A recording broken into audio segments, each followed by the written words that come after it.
Okay, thank you. We'll call the meeting to order. Welcome, everyone. Land acknowledgement.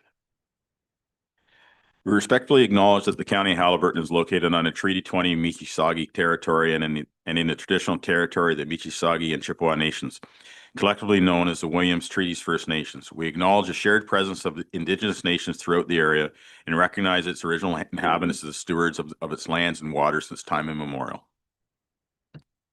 Is there any disclosure of pecuniary interest? Seeing none. Approval of the agenda. That the June 11th, 2025 Haliburton County Council agenda be approved. If someone move, Councillor Danielson, second by Councillor Carter. All in favor? It's carried. This morning, Council, we have Andrew Fletcher, Chair of our Haliburton Highlands OPP Detachment Board, for an update. Thank you, Andrew, and thank you so much for coming and being part of this today. And I'm certainly looking forward to the update. Well, good morning, and thank you very much for having me. If it's okay, I'll sit rather than stand so you can hear me on the microphone. My name is Andrew Fletcher. As I've been introduced, I'm the chair of the Haliburton Highlands OPP Detachment Board, and very proud to be a part of that board. And just to give you a little bit of background on myself, I'm a retired police officer. I was a police officer for 38 years. Retired as a chief of police working out of the South Simcoe Police Service, and spent 31 years prior to that with the Halton Regional Police Service. Had a lot of community engagement responsibilities, and I've been here in Minden since 2009, and just retired here in 2022. So now living full time in the community. Purpose of my delegation this morning is really just to introduce ourselves as a board to you as a council, and to share a little bit about how we came about as a board and some of the work that we have undertaken and what we will commit to do in the year ahead. So in 2019, our government introduced a new act to govern policing throughout the province of Ontario. It's called the Community Safety and Policing Act, and it was an act that was created to update a very old and outdated Police Services Act, which came into effect way back in 1990, and had only seen very few changes over the years. So the purpose of that new act was to create a more modern framework for policing and to embrace civilian governance, which was key to the new act.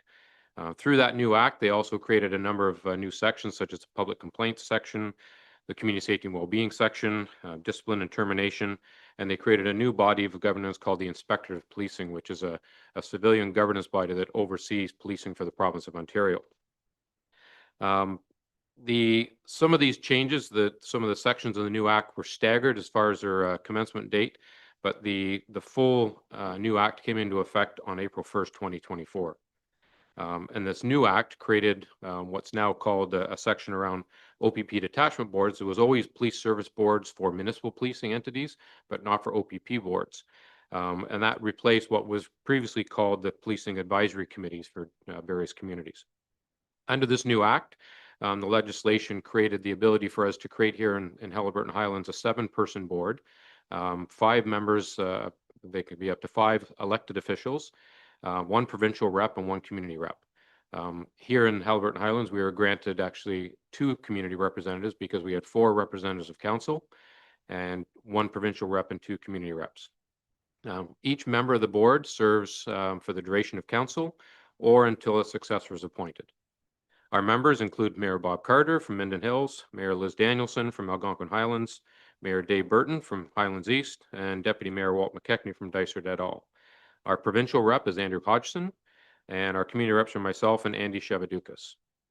Our board is part of the Ontario Association of Police Services Board, and that association assists boards in understanding their roles and also with providing training and facilitating transfer of information and knowledge, and also advocating for improvements to the legislation and funding mechanisms. Our board's first meeting was held on the November 29th, 2024, and we've since had 3 other meetings, January 22nd, April 2nd, which unfortunately was canceled due to our state of emergency here in the county, then May 7th, and we are scheduled to have meetings every 2 months going forward for the remainder of the year. The roles and responsibilities for the board as set out into the Act are things such as oversight of the detachment commander. And it's key with this legislation, it's around oversight and governance of the detachment, not necessarily directing operations. So we have an oversight role, but we don't direct the commander on what to do. Some of the legislative responsibilities include local policies for things such as our community safety and well-being, how we can support different community entities and community consultation. We work closely with the detachment commander to create what's called a local action plan, which is supposed to follow the provincial framework for their strategic plan, but it's geared towards our local community needs. And then one of the other key sections is to prepare a budget and financial estimates for the municipalities that we represent. And I'll touch on that a little bit more when we get in my presentation. We also work with a number of community partners, such as Sue Tiffin from the Community Safety and Wellbeing, and support a number of other entities throughout the community as best we can. We also prepare an annual report every year. I think Sue provided one last year for council, and we're undertaking to provide that again this year for council. Our work to date, again, we're a fairly new board, but we've had to address various sections of the Act, things such as appointments of members, oaths, training, the development of terms of reference, and some policies for the board. But since then, we've been working closely with creating a budget for the board and also the selection of a new detachment commander. So we had a Staff Sergeant Mike Cavanaugh was an interim commander here and did a fabulous job for us, but he hit the promotional cycle and went on to another detachment. And over the last 3 months, we've been working closely with the OPP Human Resources and command teams to select a new detachment commander. And proud to announce that our new detachment commander, Deb McClure, just started here in the county on June 1st. She's been a busy lady trying to get herself assimilated with her role here in the Highlands, and extremely proud to have her with our board. She actually is moving to the county, which is very exciting to have a commander that actually lives here in the community. She's already bought a place and will move to that midway through the month, and she will join us for our first meeting on June 18th. I'm proud to say that as a board, although small and new, we're well ahead of some of the other OPPs boards throughout the province. Getting things in place that need to be in place. But we've got a lot of work ahead of us, and I'll just touch on a couple of things that we have on our targets for 2025 and into 2026. Of course, as I mentioned, we're working on our annual report. We've also have to work on developing some local policies. So the Ontario Association of Police Services Board has given us some templates to work with and some guidance on some of the policies that we should have and some framework. We're also working on the development of an evaluation process for the new detachment commander. That's not in place yet, but it's something that the OAPSB and ourselves are working on. We obviously continue to work with Sue and to support the community safety and well-being plan. And then one of the other key things that we're going to be looking at this year is the staffing here in this detachment, and is it really meeting our community needs? And along with that will be the development of this local action plan that I touched on. And the focus of the board is one of what are our community needs, doing some consultation and looking at community engagement as a key piece of that action plan from a proactive standpoint as opposed to a reactive standpoint. So getting the officers out of the cars and into the community and engaging with the community as much as they can. And then last but not least, of course, trying to get a handle on our budget, which is key to this council and any of the municipalities we represent. Unlike a municipal board where a police services board or a chief of police would take a budget and present it to the police services board for approval and then goes before council for final approval, with an OPP detachment board, it's a little bit different in that the budget is actually created by government and it's a multi-year budget. And then what they do is they look at the municipal impact component, and the municipal impact for us is really two pieces. One is the base cost, which is shared equally among each of the municipalities, and then a fee based on calls for service within the communities, which is a different breakdown. I don't claim to completely understand the OPP process yet, but at our June 18th meeting, we have a presentation from Sergeant Lisa Roeder and Janet Fever, who are with the OPP Municipal Policing Bureau, and they're going to speak to us about our billing process, the budgets, and the board responsibilities. So hopefully that'll give us a better insight into how that impacts each of the municipalities and allow us to try and drive that down and keep the costs where they are currently at. So I know it's been a quick presentation and I didn't want to take up a lot of your time, but that's really who we are and what we're doing and what we undertake to do. It's very high level, I appreciate, but as we get more under our belts and get a little more experience, be happy to appear before council again and provide you some updates on some of our work on the action plan and the budget. And again, happy to be here and happy to take any questions that you may have. Thank you, Andrew. That was very well done and a lot in a few minutes, but questions? Councillor Rao. I just have one. I think you've already answered it, but I'm going to ask it again anyways. I realize it's new, and I realize that the province sets the budget for the OPP. To your knowledge, based on what you currently know, are we going to have, as a board, I'm saying you're representing us, any input or comment on that particular budget, or do you don't know that yet? From what I can tell, we don't have a tremendous say in the creation of the overall budget for the OPP. What we can have an impact on is the local impacts here. So if, for example, we feel that we need more staffing to address the community needs, then that comes with a price tag. So every officer for a call for service, that's a demand for service. We can then work with the OPP Finance Bureau to say that's not attainable for us, or we can do that if there's some other offsetting provincial funding. But we don't have a direct impact other than within the local catchment area. Some of those bigger costs, such as administrative costs and HR costs, legal costs, those are all set by the province, and we really have very little say in how that works out. The questions? Councillor McKechnie. Yeah, I'm sure that Minden Hills, I'm not speaking for them, but I know Dysart, we've talked about it a lot, and I know that we've talked in our meetings a lot about it, Andrew, but how are we going to get the people, the police on the street, you know, not 24 hours a day, but like you just suggested? I think it's a great idea. And both communities, the whole county's been talking about this for a long time. I just like to, I wonder how are they hiring a few more police, and how are we going to get them out of their cars and walking around our streets, making the presence? So thanks for the question, and we have discussed it as a board, but just for the benefit of council, we are challenged here in this county a little bit with our staffing. We are considered a small detachment, but with a large geographical area. The staffing numbers for the OPP are created based on calls for service and demand for service. And as we all know in this county, the demand for service in January is very different than the demand for service in July and August.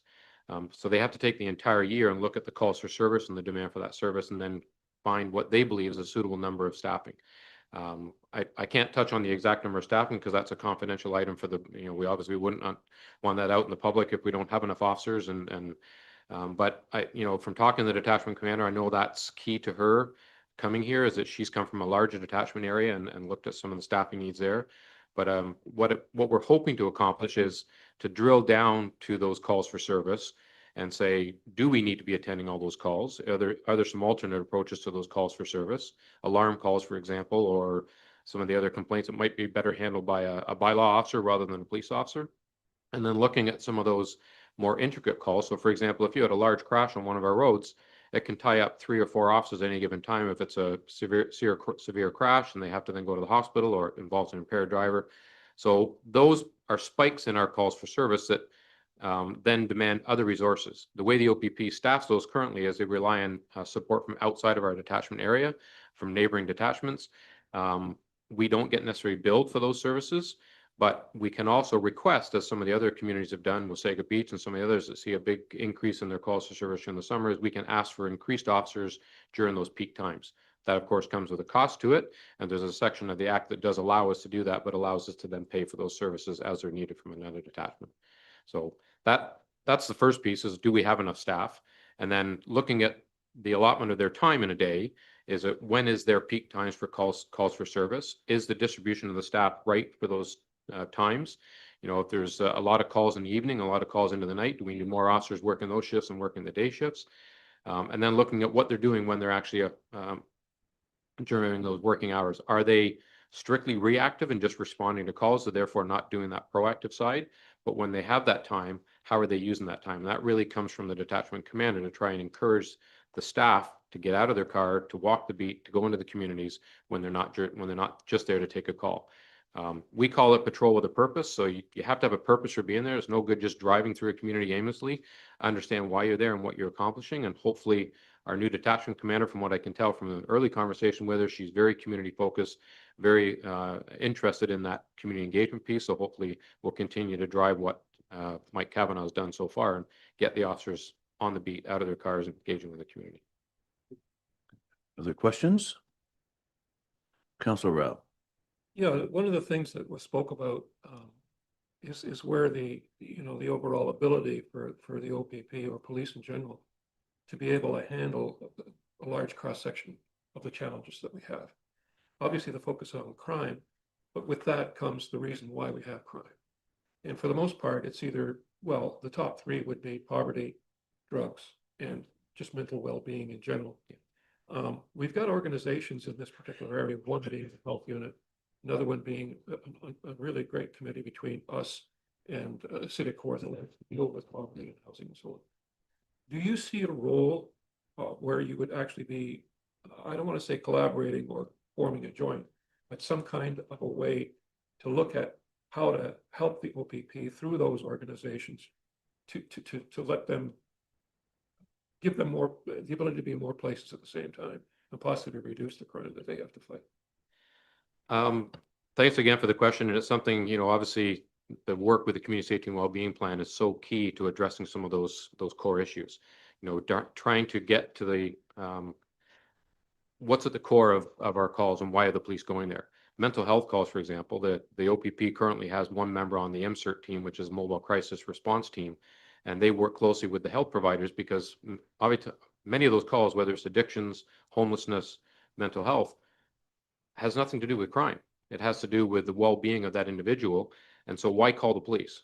The police can go there to support the other partners, but do they necessarily need to be the lead in that response? And what, hopefully through community safety and well-being planning and through better understanding of our role in policing, we'll get the officers to understand they don't need to be at the forefront of those calls, but they can then partner with others to address the core issues of the problem and then provide them that service that they need proactively so they don't go into crisis. Did that answer your question? Other questions? No, resolution? That the Haliburton Highlands OPP Detachment Board update be received as information. Someone move. Counselor Shell, second by Counselor Ryle. All in favor? It's carried. Thank you. Thank you very much, Andrew.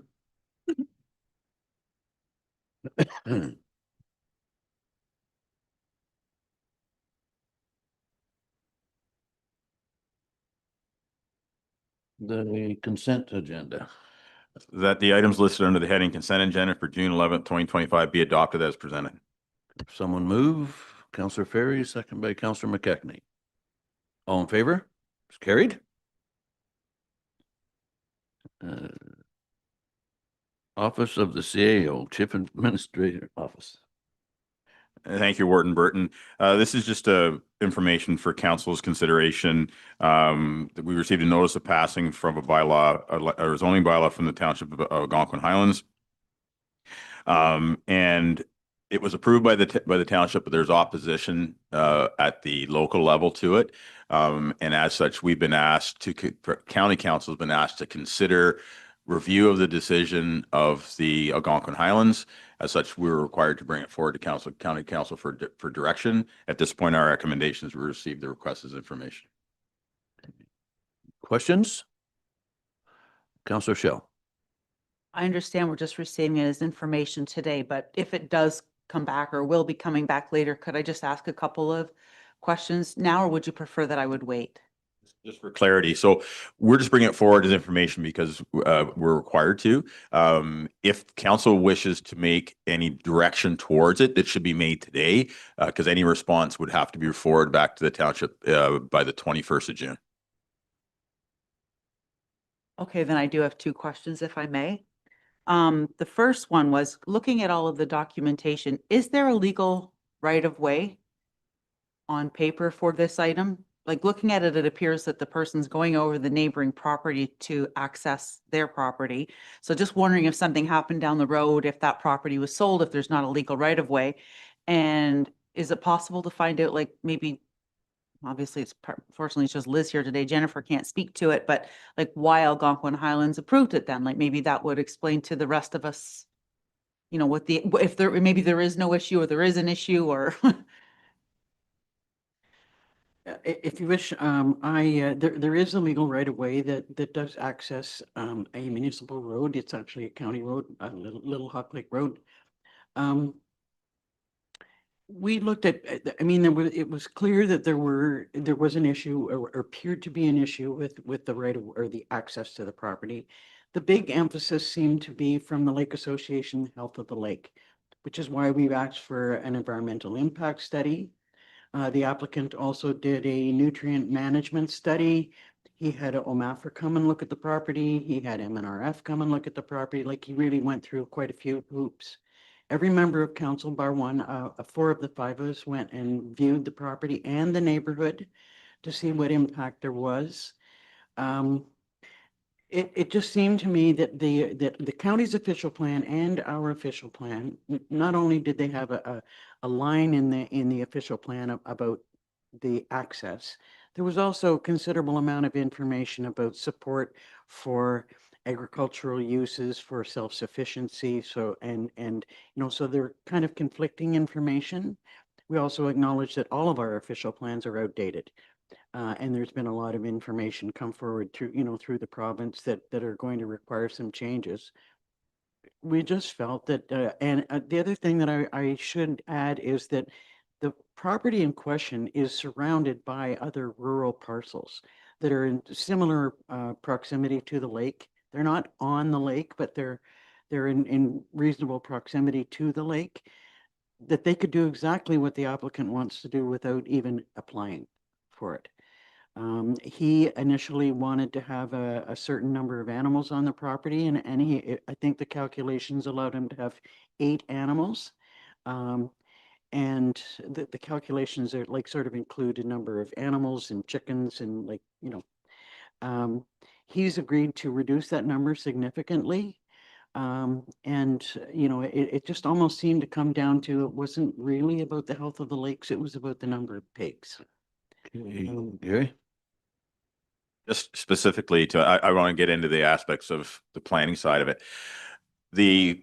What I review from a planning background, I haven't been a planner for a very long time, but there's a technical aspect where both official plans actually in their older official plans require access from a public roadway. That's what's missing with respect to the aspect. As the deputy warden has pointed out, they addressed all the issues regarding OMAFRA, MOE, and so there's a clause in the official plan that says it requires it in public roadway.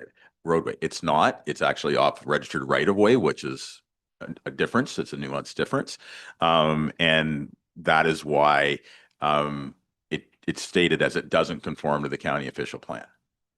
From our perspective, I'm going to speak for myself, is that I don't think it would warrant us appealing the decision, because that's the step. It's not just registering concern. It would actually be appealing the decision of the township.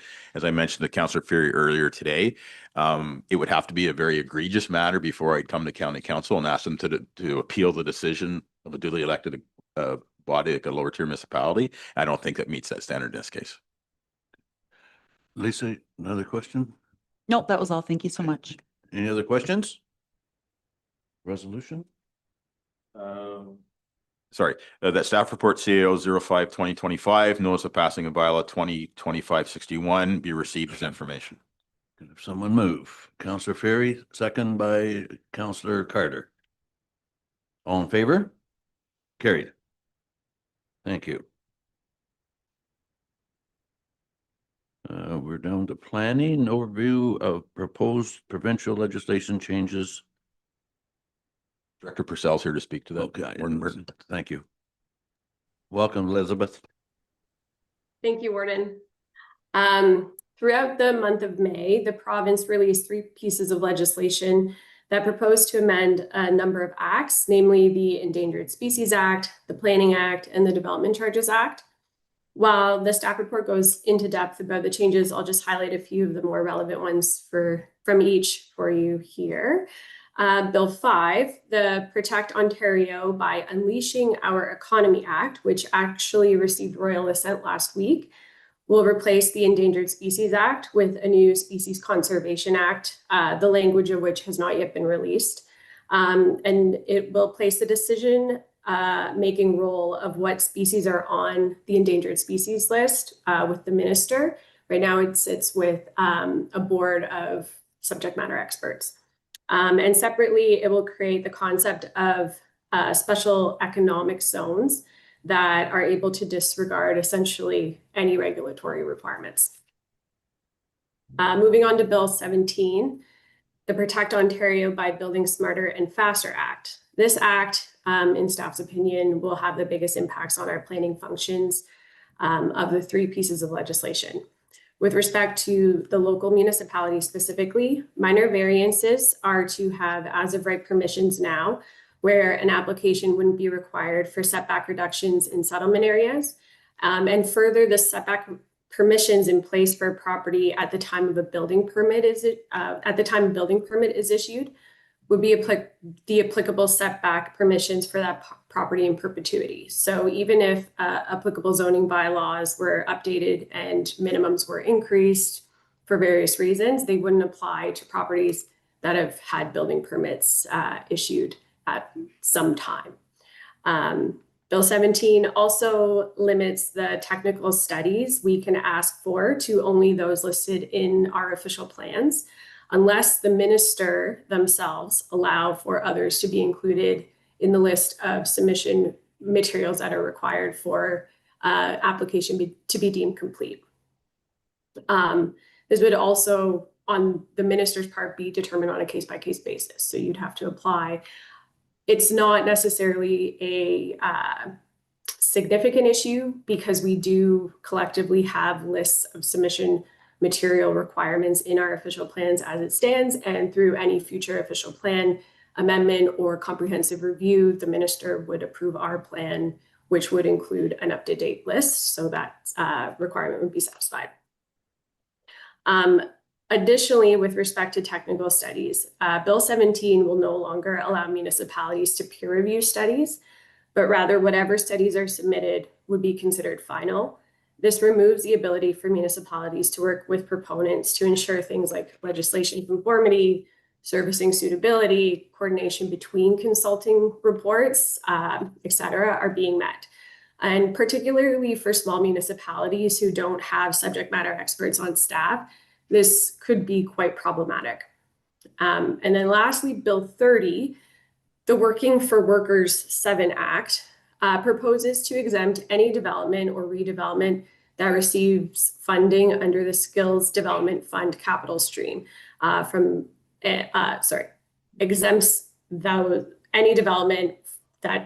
funds through that stream from the Municipal Act or Planning Act. So this would be something like a skilled trades training facility. It would be exempt from any planning approvals, as well as municipal bylaws, potentially property taxes, et cetera. We don't have that much development of that up here, so I think from an Haliburton context, it may not be that impactful, but it absolutely is something to note that some form of development could be exempt from all municipal oversight, and we would never benefit from it as well.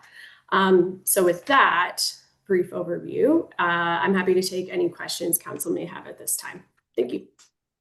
Any questions? Councillor Carter. So I think my official reaction is wow. You know, along with the other changes that have been made in planning over the last couple of years by this government, and whether you agree with Bill 5, 17 or 30 is really, from our perspective, quite irrelevant. The fact of the matter is that we have to react to these by, you know, the whole idea, you know, we talked about our official plans, you know, being somewhat outdated and so on. It's pretty hard to keep them up to date when it's a moving target that you know, that you have to hit. And I guess the only thing that I would really say is that if there was, you know, in our planning and our work of having one official plan for the whole county, is required. I mean, this should be the proof that it absolutely is, because it's virtually impossible to keep up with this level of change and with because some of these little things like on the development charges or the no property tax or whatever, these are huge impacts on each of our municipalities. And so having the planners work together on one official plan to me would be the way to go to be able to handle this. Thank you. Gary? I think to add to those comments, Councillor, I think it's important that as we come out of this with an understanding of legislation and delve down deeper in with the local municipalities with respect to how it affects us in specific areas, I think it's important that we also produce some improved or some new planning guidelines for both the local councils and county councils and the public. So when they're getting in situations, we fully understand what the implications of certain decisions will be that would be considerably different than they would have been 6 months ago. So I think that might be a good next step for us moving forward. Another question, Councillor Rao? I totally agree with both of the things that have been said, especially with what Mr. Dyke has basically said. I guess my question would be more related to timeline. If it takes effect now, or it's going to be taking effect shortly, over what period of time are we going to be able to get that kind of a comparison so that we can actually start looking at the actual changes that are going to be made? Because obviously we're probably going to do that in 2025. It doesn't make a whole lot of sense. But to know what we're going to be changing in 2026 would be cool. And I like the way you laid that out. So I was wondering, do we know if we can do that in 2025 to get those Coles Notes type scenario ready?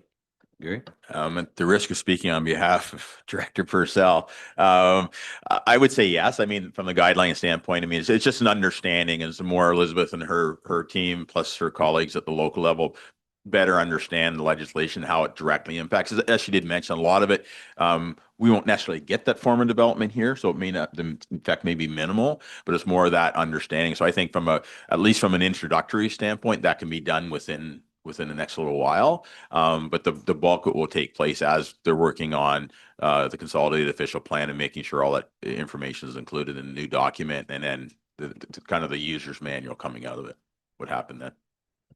Other questions? Resolution? The staff report PLN 12/2025 be received as information. Someone move. Councillor Dennison, second by Councillor Ryle. All in favor? Oh, sorry. Question? Yeah, make this resolution a little bit more into what Mr. Dyke was just suggesting, that we actually have either a second resolution or an amended resolution, that we actually do some work on this as soon as possible, because it affects the full process on development charges and everything else that we've got going on. Okay. We can amend the resolution, or I'll just commit that we will provide that back to council for their information and review. Okay. All in favor? It's carried. Thank you. Elizabeth, she left. I just wanted to thank you very much for the presentation today. And I wanted to wish you, husband, all the very, very best. Hopefully a very speedy recovery. Thank you, Warden. Really appreciate it. Economic development. Scott.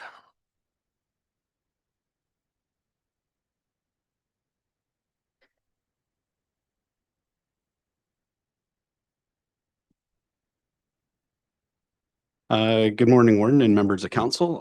Just in front of you today is just our status update. It was just delayed by a couple months when we were dealing with recovery from the ice storm and flooding, so apologies for that. But a couple items I do want to highlight, and I didn't include it in the actual staff report because I got the information a little bit earlier this week, but our partnership with the Home Builders Association, they were able to provide me that they have secured, or their members have secured just over 15 summer student employment opportunities this year through the program that were through through direct connections made at the high school. So very positive response to that. And then Chris Simpson from the high school are indicated as well that participation in their apprenticeship programs and skilled trades programs is up significantly over probably the last 5 years. He wasn't able to give me definitive data on that. I hope to secure that later, and I'll be able to report more directly on that. Also, just tomorrow, we'll be doing a similar program with the tourism and hospitality program at the high school. They'll be touring some local hospitality businesses and getting an overview of the career opportunities that exist there and their operations. And as we move forward, we'll try and work with Darla into next year and her team there on how we can better engage that group. We do have our first short-term rental appeals committee taking place on Monday, June 6th. I just finished finalizing our investment attraction program or kind of draft strategy, and I'll bring that back to council in July. We just put that together based on some discussions we had around the short term, or not the short term, the service delivery review. So that'll come back to council for additional input. One of the items I just wanted to put out there, because it will probably have some impact on your staff, is just, and I believe it was mentioned by a counselor, I just can't remember which one of you, was kind of having an investment readiness team where we would work with each individual municipality so that the economic development department could kind of help run point on possible investment opportunities, with the goal of maybe lightening the load on some of your planning and building staff, and we can act as the intermediary, simplify information and streamline that process. So that'll be part of that document as well. And just to note as well, I just have the individuals that we'll be working with on our business retention and expansion program into the fall noted in there. They'll be helping us on when we do actually conduct the business interviews with local businesses. We'll do a survey, obviously, but in my past experience with that program, actually, sitting down for a half hour, 45 minutes and interviewing a business one-on-one and collecting that data. We do learn a lot from the data standpoint as well as just anecdotally, just, in a conversation. What that data and information ultimately used for is our economic development strategy has been in place now for 2 years. So there's some things in there that we feel we need to update. So instead of waiting 3 or 4 years to update that document and looking maybe to an external agency to help us, if we do update that and review that document every 2 years through this process, that'll eliminate the need for that. And we can do that internally with a lot of our local stakeholders that we've cultivated great partnerships with. And happy to field any questions. Questions, comments? Councillor Ryle. When we're putting together the questionnaires, we're gonna be doing that out of our own, we're putting that together ourselves, are we not? Or are we gonna go to some kind of OMAFRA type or similar type pre-existing questionnaire? Because I've been through that once before, and although they're great, they don't really cover a lot of stuff that's pertinent. So I just wondering. Through your warden, I'll work off of their template. Their survey is really, really extensive, and reality is probably designed for, centers of, a lot greater population and dealing with larger corporations. So we'll take that survey and really pare it down and probably try to get it to, maybe 15 or 20 questions max, and no more than that. Just to understand people's time is valuable as well. I think the old OMAFRA survey sometimes I think took you like 35 or 40 minutes to go through. Councillor Dennison. Thank you. I was really pleased to see that you're working with the Township of Minden Hills to help them take a look at their Riverwalk project.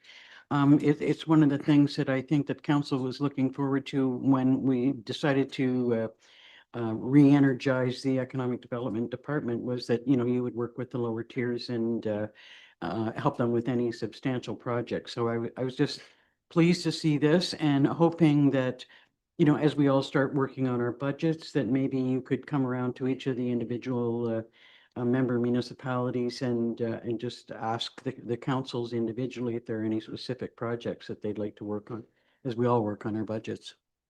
Through your warden, yeah, happy to do that. I intend to be at the local municipalities over the fall anyways, as we finalize the transfer payment agreements for the accommodation tax. So I can easily build that in there.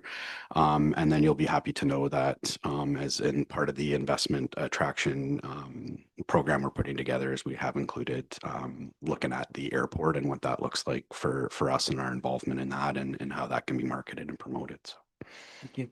Other questions? Resolution? That the staff report EDT 09-2025 Economic Development Division status update for June 2025 be received. Someone move. Councillor Carter, second by Councillor Danielson. All in favor? It's carried. Thanks, Scott. External boards and agencies, Land Division Committee Activity Report.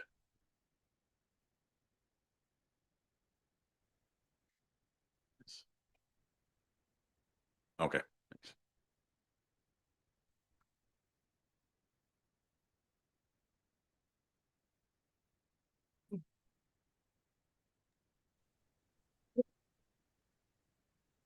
Hello, sorry, through you, Warden, thank you.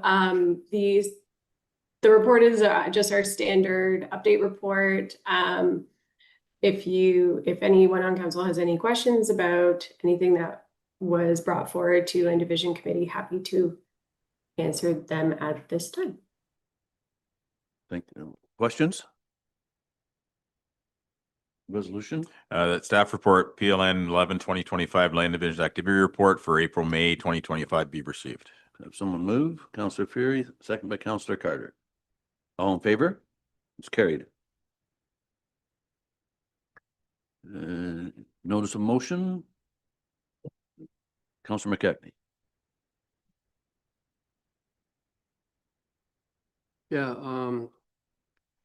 I would like to propose a notice of motion in regard to future discussions regarding the registry office and our county office building here to all the renovations that we talked about. I feel that we should spend some more time on this and further discussions on it. It's a lot of money we're talking about. So I'm definitely would like to see that happen. Okay, so I'll Just some point of order. The decision of last meeting regarding the renovations to this building and the land off by extension was passed by council. So for further discussion, has to be a motion to reconsider the decision of council. So it will be on the next agenda if we so wish. That's, yes, the motion. Won't be dealt with today. So just from a process standpoint, the way it works is there's a motion to reconsider at one meeting and then it's reconsidered at a separate meeting. As long as it happens. Yeah, that'd be fine. Anything else? Yes. Could I have another one? Sure.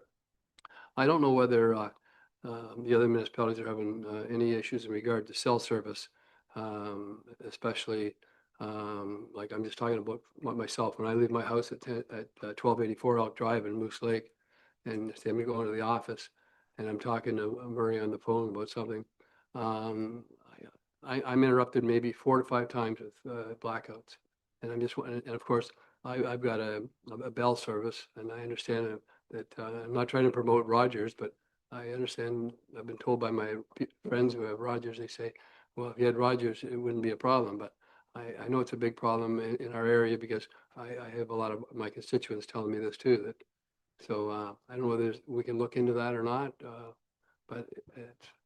Gary, go ahead. So with respect to the cell service piece, the EARN project is nearing completion. They're still trying to finalize the piece on 3 towers. I know it's a separate delivery agent. That will dramatically increase the cell service across the area. But with that, we're also having some meetings with Bell that we can express their concerns with respect to the coverage in some of the areas around. Well, that's what I'd like to see happen because I don't think we all want to flip to Rogers. I know I don't want to, but I also want the cell service.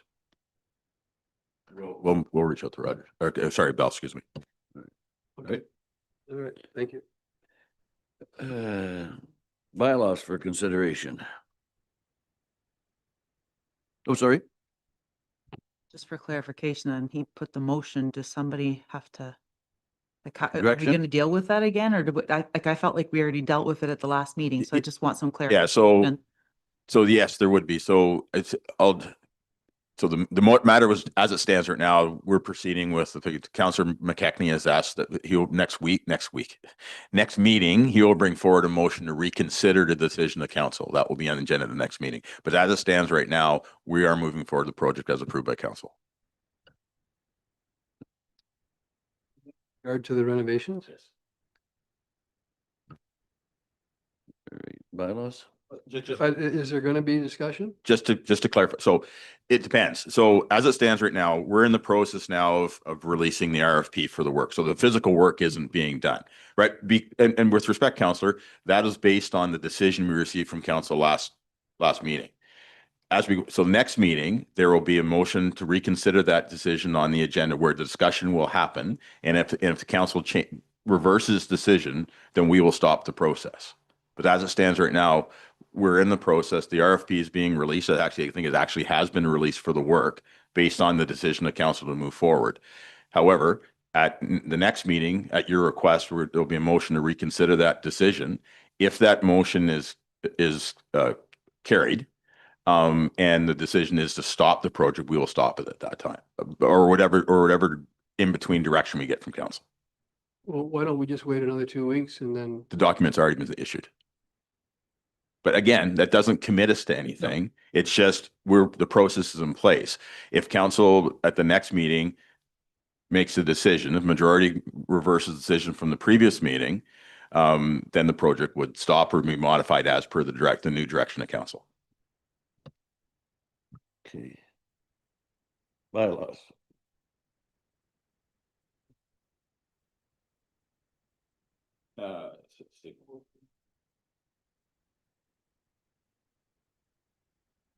The bylaw 4308 being a bylaw confirm the proceedings of the June 11th meeting of County Council be read a first, second, and third time. If someone move, Councillor Shell, second by Councillor Ryle. All in favor? It's carried. Confirmation by law? Sorry, that's what Okay, okay, sorry. Adjournment. McKechnie, second by Councillor Carter. All in favor? Carried, thank you. Thank you, council. Thank you, staff.